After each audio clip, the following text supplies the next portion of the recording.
Hi folks, and welcome back to the channel. Making decisions is hard, especially big financial decisions that will affect our future. Today, I want to give you a checklist of things to consider as you make those decisions. Now you just have to decide whether or not to watch this video to the end.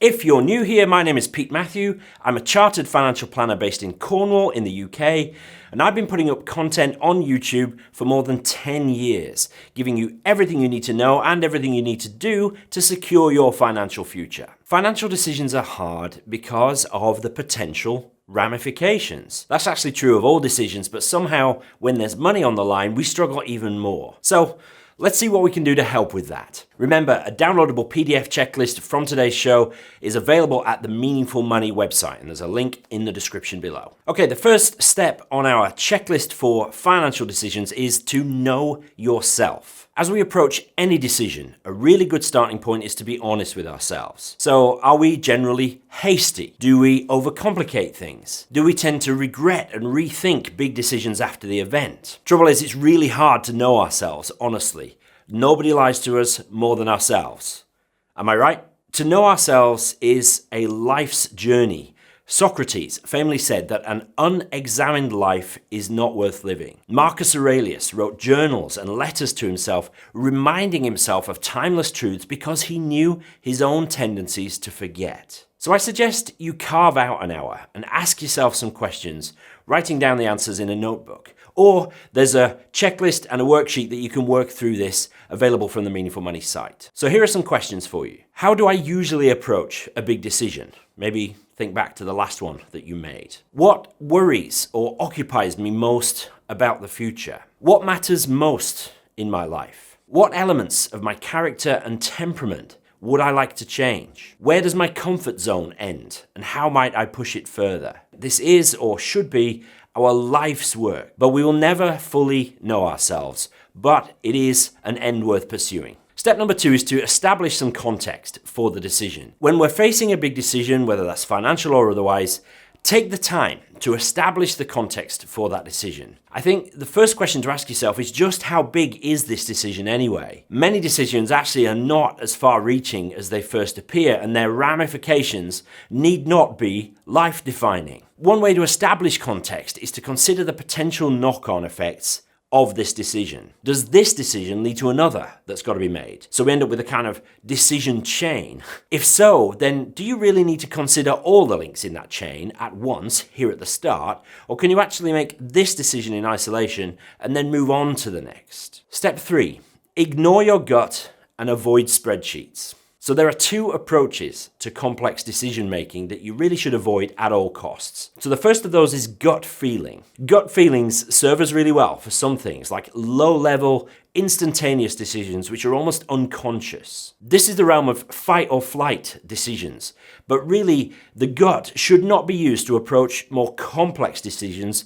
which affect our long-term future. So if you think it feels wrong to invest in a certain fund, you're making that decision the wrong way. Feeling has got nothing to do with it. Our caveman ancestors didn't have the complexity of decisions that we're talking about here, and that part of our brain is still ill-suited to modern life. Now, the other decision-making strategy that we should avoid is the spreadsheet approach. We can try to distill a massive decision such as whether to move cities for a new job opportunity or our choice of life partner. We can distill it down to columns and rows and pivot tables, but to do that is madness. Some things just can't be enumerated. They can't be that precise. So we humans have survived and thrived for so long because we have great intuition. Spreadsheet decision making just removes that entirely. So we need to avoid system 1 thinking, that's the gut feeling, and we also need to avoid taking out our humanity completely by reducing everything to a spreadsheet. It's a fine line, not easy to strike that balance. So how then do we make a complex decision? Well, step 4 is to reduce the dimensions, because most decisions even, are multi-dimensional, or at least they appear to be at first glance. So you can take pretty much any decision and project it forward, so there ends up being a million facets to it. And that just makes the decision impossible to make. Now, in reality, those further down the line factors can be addressed when we get to them. They don't necessarily need to be directly impacted by this immediate decision that we got to make. While many things could happen as a result of this imminent decision, they might not. And probably the relationship is not directly causal. So rather than extending this current decision beyond its logical reach, can we reduce the factors or the dimensions of this decision? Can we decide not to sweat all the dimensions of the decision and instead just consider those that we place the most value on? Can we identify dimensions that must be considered, those that are of lesser importance, and those that we can safely ignore completely? Try to reduce the number of dimensions of any decision. It'll make your life easier. Let me just mention here Meaningful Academy Build Wealth, which is part of Meaningful Academy, which is the best place I know to learn how to take this stuff to the next level. There's a whole module in there on behavioral finance and decision making, as well as you can learn how to invest, how to get into the right mindset, and how to execute a really solid financial plan. And there's access to the most amazing financial planning app out there, which is called Voyant Go. So check it out at meaningfulacademy.com. Step number 5, consider alternative viewpoints. Clients often ask me, Pete, what would you do? And that's actually a pretty good question. Clients pay me for my professional recommendations, but the problem is people don't stop there when they ask that question. What they actually ask is, what would you do if you were me?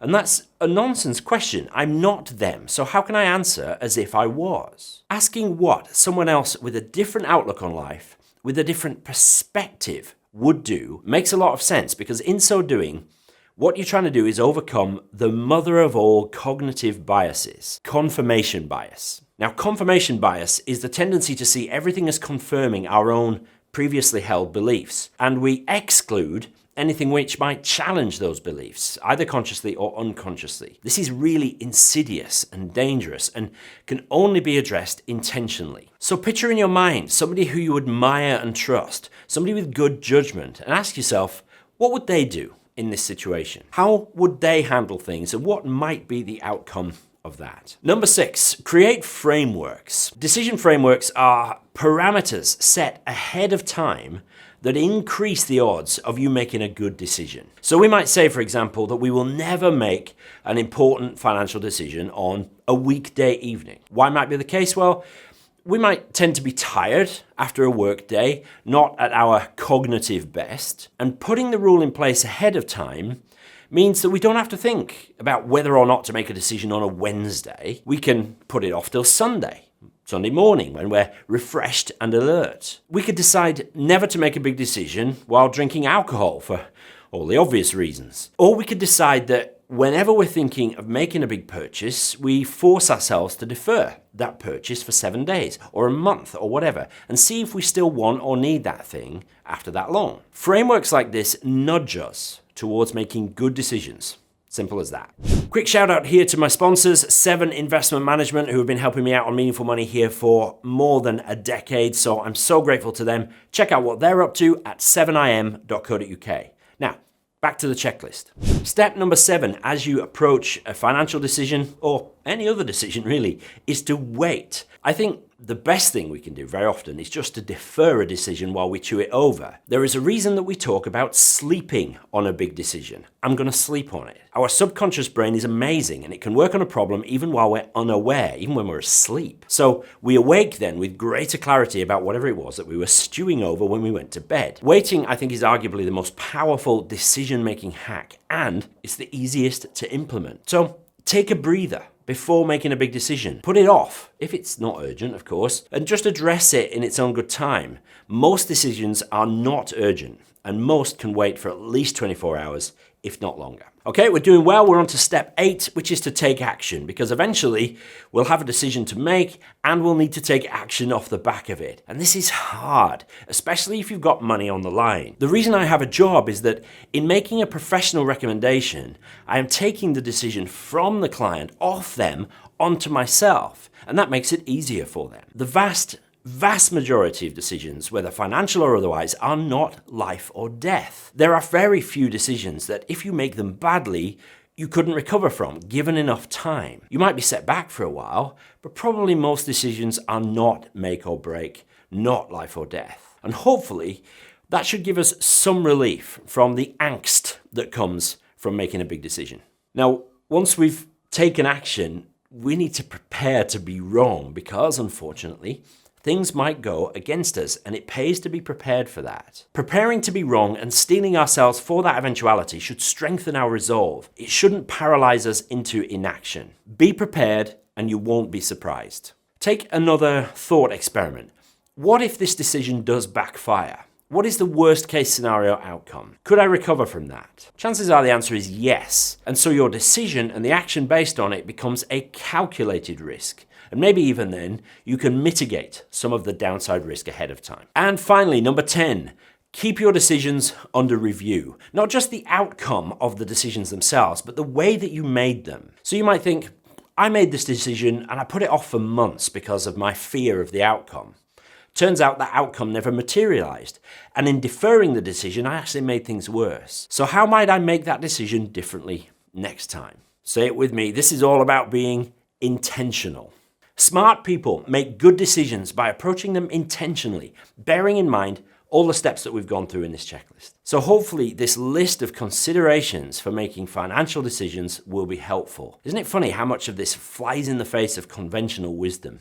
Most people will tell you to just go with your gut, trust your instincts. But I've told you not to do that with a big, complex decision. Big decisions, financial or otherwise, can be really hard to make and to live with. But by being intentional, we really can give ourselves the best advantage possible. So last week, we gave you a checklist for how to seek financial advice and the things to do to be prepared and make the financial advice process as useful as possible. Had some good comments from that. My planner says, very valuable video, much respect from a fellow advisor. Well, thank you for that, because I did wonder if I might get in a bit of trouble, to be honest, but it's good to have some reassurance from a fellow professional that you thought I was talking sense.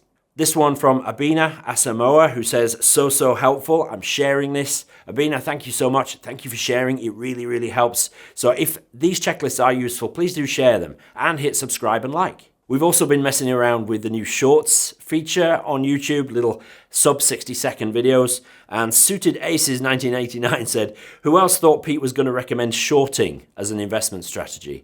You know, I never thought that through, but don't do that. Stick with the basics. You should, however, watch The Big Short. Very clever and very terrifying movie. Okay, I hope that was helpful. You can download a printable version of the checklist from the Meaningful Money website. There's a link underneath the video. And if it has been useful, please hit the like button, subscribe to the channel. It really, really helps. So thank you in advance for doing that. And I'll see you in the next video.